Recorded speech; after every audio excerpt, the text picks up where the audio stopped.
In China, the punishment was swift. 3 men who'd been convicted officially for starting a riot were executed in Shanghai today, the first execution since the government cracked down against all of its opposition. Here's ABC's Ken Kashiwahara. Chinese television reported the executions tonight in a short announcement. It did not say how the men died, but death sentences in China are normally carried out with a bullet to the head. In a Shanghai courtroom last week, the 3 men were convicted of burning a train after it smashed through a barricade, killing 6 people. Pro-democracy demonstrators had erected the barricade to protest the Beijing massacre. 8 other dissidents are on death row here in the capital. China has not responded directly to pleas for leniency from the United States and other countries, but tonight Premier Peng, meeting with a foreign delegation, said China will not bow to any foreign pressure. It is clear, he said, who our true friends really are. And Chinese newspapers today escalated the propaganda war with the U.S. over dissident Feng Lizhi. The publication Legal Daily said the American embassy is not American territory and therefore has no right to provide refuge for Feng and his wife. So with more arrests and more executions expected, China's hardliners are determined to show their own people that those who oppose the government will pay a price, believing their image at home is more important than their image abroad. Ken Kashiwahara, ABC News, Beijing. The official Chinese radio reported a massive public trial in Shandong province today.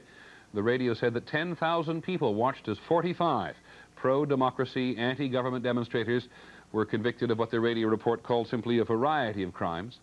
Many of them and hundreds of others swept up in the nationwide manhunt are being sentenced to prison camps all over China. ABC's Todd Carroll has been to visit one of those camps, and here's what he found. Black is the color for prisoners of China's gulag. Strict adherence to discipline, the order of every day. Any inmate will tell you what he misses most. Freedom, family, and home. And each knows that the way out of the camp is good behavior and total obedience to authority. In China, rehabilitation means hard labor. So every day, the prisoners are marched off to work. Most fan out across the fields to toil in the dirt.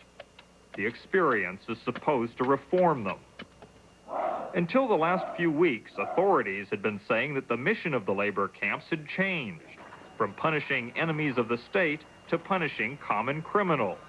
These men, for example, are mostly petty offenders. Thieves sentenced to 3 years. Embezzlers sentenced to 10. In fact, any pro-democracy demonstrators who end up here will join political prisoners who've been in China's gulag for years. Wei Jingsheng published pamphlets advocating democracy. After a show trial in 1979, he's serving out a 15-year sentence in a remote prison. Author Zhang Xianliang spent 22 years in and out of labor camps as a political prisoner. He says the greatest tyranny was being taught useless dogma. The greatest terror, not knowing how long one might be held, not having enough to eat. Now, most convicts know the lengths of their sentences. They are fed a simple diet 3 times a day, enough to survive.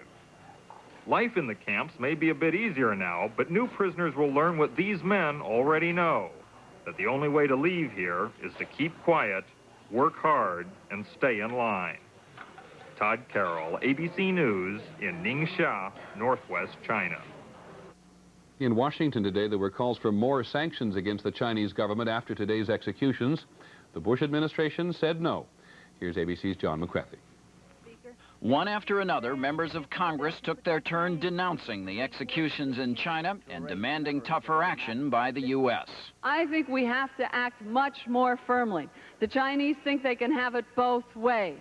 There cannot be business as usual with a government that takes actions like these. But the Bush administration maintained its policy of restraint, with the president refusing to comment.